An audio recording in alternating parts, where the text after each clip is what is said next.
Assalamualaikum warahmatullahi wabarakatuh. Dan selamat berjumpa lagi bareng saya Baskoro di channel Ngaso guys. Gimana kabar kalian di sore hari ini? Aku harap dan aku doain semoga kabar kalian dalam keadaan yang sehat walafiat, gak kekurangan satu apapun. Ini adalah hari Sabtu, malam minggu ntar lagi, jadi pastikan kondisi kita fit untuk memanfaatkan malam minggu nanti dengan sebaik-baiknya. Mau kemana kalian nanti malam minggu nih? Mau jalan, mau makan, mau ngopi, mau nongkrong, mau nonton, mau nge-gym, mau curhat sama temen lu, mau pacaran, mau pergi ke teman-teman satu klub mobil, klub motor, klub gibah dan lain sebagainya, bebas. Guys, di malam hari ini ngomong-ngomong soal ilmu sabdo tadi ya, ilmu sabdo tadi. Kita masih ada di podcast ilmu sabdo tadi dan ada di episode ke-11. Yang sekarang ini kita mau ngomongin soal ilmu sabdo tadi yang ada kaitannya tuh sama ucapan-ucapan, sama harapan-harapan, seperti itu. Sabdo tadi itu ada hubungannya sama semesta guys. Semesta itu apa? Semesta itu pokoknya bukan Tuhan lah. Semesta itu sesuatu yang diciptakan sama Allah Subhanahu wa taala, Tuhan yang Maha Esa. Tapi sesuatu yang kita sebut semesta itu kita nggak mengenalnya secara spesifik. Bisa jadi dia sistem dari alam semesta ini gitu. Ada berbagai unsur di sana, ada cahaya, ada air, api, udara, tanah, seperti itu. Ada 5 unsur. Meskipun sih orang bilangnya ada 4 unsur ya, tapi aku bilang unsur itu ada 5 karena cahaya adalah salah satu unsur. Itulah semesta. Ada hubungannya yang namanya sabdo tadi itu sama semesta. Dan semesta itu pasti lebih tua daripada kita ya, manusia. Kalau misalnya kita ngelihat manusia itu diciptakan dari tanah, artinya udah ada cahaya, air, api, udara, tanah gitu. Karena di tanah ada udaranya, ada airnya, semacam itulah ya secara singkat lah. Terus guys, kita tuh kan pengen ya untuk mendapatkan sesuatu tuh secara instan, secara cepat gitu. Kalau bisa, ngapain harus lama-lama? Dan itulah yang selama ini dibuktikan oleh teknologi. Kita mau mengakses sesuatu dari tempat yang jauh itu hanya dalam hitungan detik, bahkan real time gitu. Misalnya video call gitu, itu kan real time banget. Dan semakin kesini kita itu pengen lah nyiptain sesuatu dengan cepat. Yaitu ada sebuah cara yang udah digadang-gadang berhasil dilakukan oleh pendahulu-pendahulu kita yang dinamakan sebagai ilmu sabdo tadi. Bedanya dengan ilmu-ilmu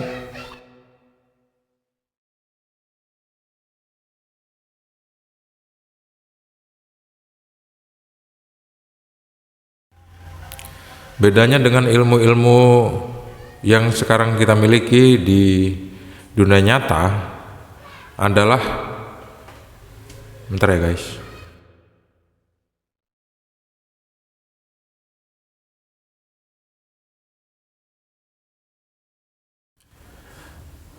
ada banyak banget distraksi, ada bocil, ada suara kendaraan, ada kucing berantem. Karena kalau aku syutingnya malam nanti khawatirnya nggak sempet, karena nanti malam tuh banyak acara. Gini deh intinya, kita lupain aja obrolan yang barusan, kita lanjut ke obrolan yang lain, masih tentang sabdo tadi juga.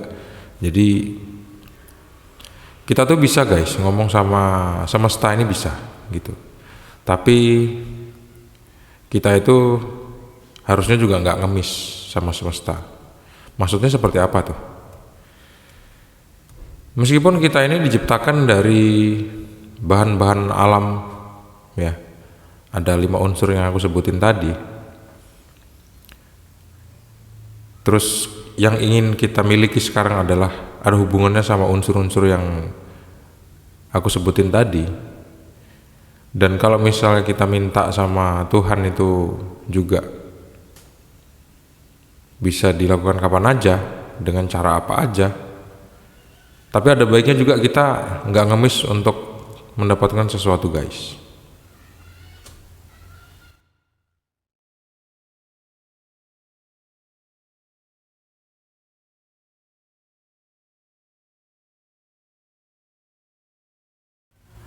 Ada semacam tutorial dari orang-orang yang pernah mempelajari soal ilmu-ilmu afirmasi, ilmu-ilmu the law of attraction, seperti itu ya. Itu kan pasti ada hubungannya sama kata-kata, ada hubungannya sama vibrasi. Dan apa yang kita rasakan, apa yang kita vibrasikan itulah yang akan membentuk realitas hidup kita gitu. Kalau misalnya kita lagi kesal, semua yang ada di sekeliling kita tuh akan menjadi real kesal gitu, ngesalin buat kita gitu. Padahal sih sebetulnya yang orang lain lihat itu biasa aja, tapi kita aja yang ngerasa kesal gitu. Begitu juga sebaliknya, kalau misalnya kita lagi ngerasa bahagia, semua yang ada di sekeliling kita itu akan kita lihat dari sudut pandang bahagia juga. Jadi ya bisa dibilang sudut pandang itu mempengaruhi pikiran objektif kita.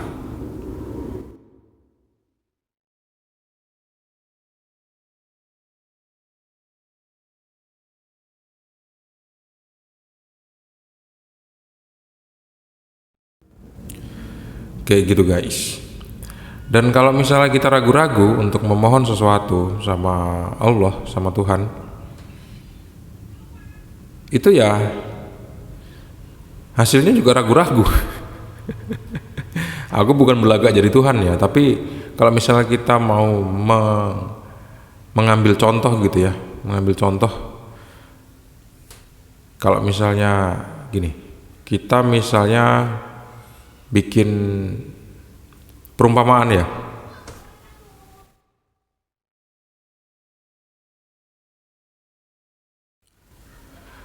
Perumpamaan dari ilmu vibrasi misalnya. Kita itu kan menarik apa yang kita rasakan, bukan apa yang kita inginkan ya.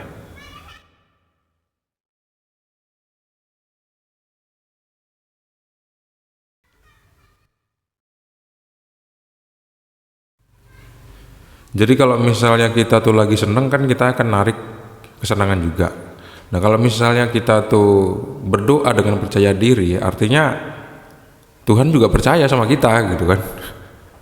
Beda sama ragu-ragu. Jadi kalau ragu-ragu tuh ya lu aja ragu-ragu apalagi gue kan gitu. Bisa jadi kan kayak gitu, guys. Kurang lebih segampang itulah. Maksudnya kurang lebih itu gampangnya tuh seperti itulah gitu.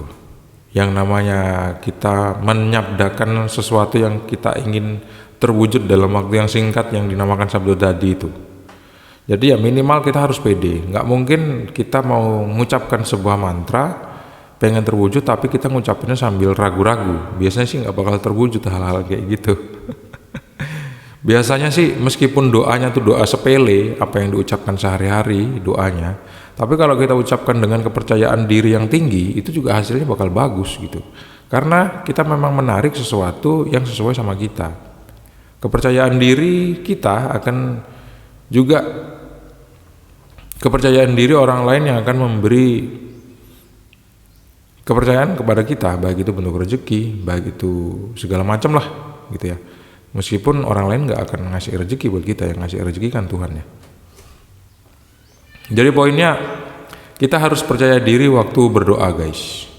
Bukan soal ilmu sabdo tadi itu ada apa enggak, karena udah kita bahas kemarin. Tapi yang jelas kalau misalnya kita mau mewujudkan sesuatu dengan cara apapun, dengan cara baca mantra atau dengan cara berdoa, kita harus percaya diri.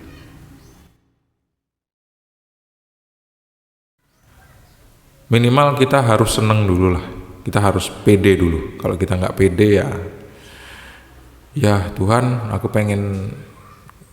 pengen punya mobil tapi aku ragu-ragu ya. Kok ragu-ragu? Ya harus percaya diri Kayak gitulah guys.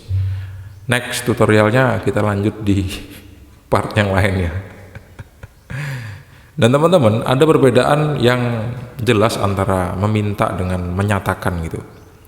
Bedanya kalau meminta itu kan muatannya kan negatif. Karena dasar dari meminta adalah ketiadaan gitu, ketidakpemilikan. Kalau misal menyatakan itu artinya udah punya gitu. Jadi dia adalah keadaan di mana kita sudah memiliki sesuatu.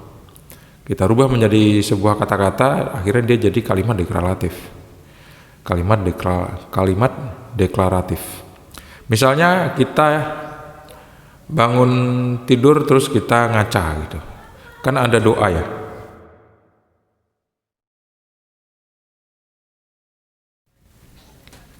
Ada doa yang diajarkan di dalam Islam itu kurang lebih seperti ini poinnya guys. Jadi kita harus bilang sama Allah kalau misalnya Allah itu udah membaguskan wajah kita gitu.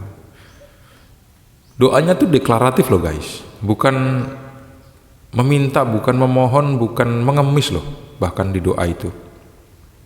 Misalnya kita mau ke kamar mandi, kalau misalnya doa itu diartikan yang diajarkan ke kita itu kalimatnya deklaratif. Ya Allah, aku berlindung padamu dari gangguan setan laki-laki dan setan betina. Seperti itu kurang lebih.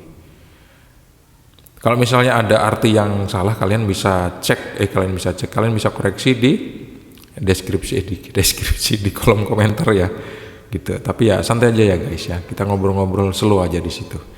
Nah, nggak usah marah-marah ya teman-teman, karena marah-marah itu nggak bagus.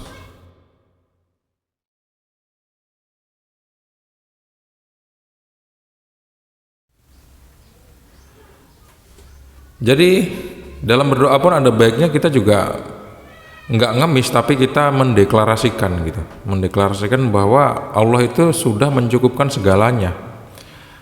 Tapi kita punya inisiatif untuk memiliki sesuatu yang lebih gitu, untuk membuat sesuatu yang lebih, maksudnya untuk membuat sesuatu yang lebih dari rizki yang kita punya, dari ketampanan yang kita miliki, dari kecantikan yang kita miliki, dari kecerdasan yang kita miliki, seperti itu.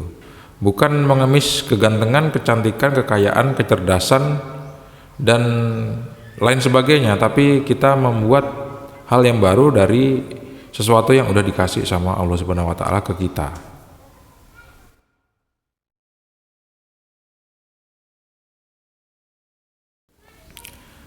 Dan gaya bicara orang yakin itu kalian pernah memperhatikan apa enggak guys? Gaya bicaranya orang yang yakin itu minim, dia bakal ngebuat orang tuh jadi senyum gitu. Misalnya seperti ini.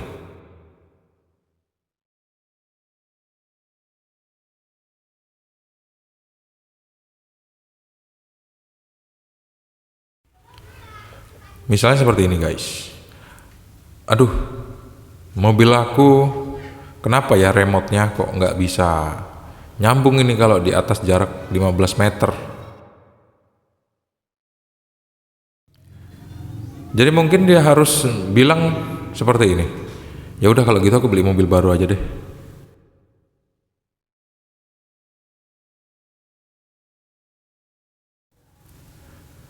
Minimal guys, kalimat-kalimat tadi akan membuat kita tersenyum. Minimal orang yang yakin dan orang yang percaya diri itu seperti itu. Bukan seperti orang yang hidupnya tuh nelongso, terus berbelas kasihan, termehe-mehe, dikit-dikit ngemis sama pemerintah gitu ya, minta diperhatikan daerahnya. Padahal pemerintah tuh yang bayar negara dan negara yang bayarin kita. Gitulah, itu singkatlah intermezzo. Jadi kita harus yakin sama apa yang kita bicarakan. Kenapa kok orang nggak yakin, pertanyaannya gitu. Misalnya ada yang nanya, orang tuh nggak yakin karena dia nggak mengetahui. Orang nggak yakin mau bicara karena dia nggak mengetahui apa yang akan dibicarakan. Gampangnya seperti itu. Jadi perbanyak ilmu seharusnya. Terima kasih. Assalamualaikum.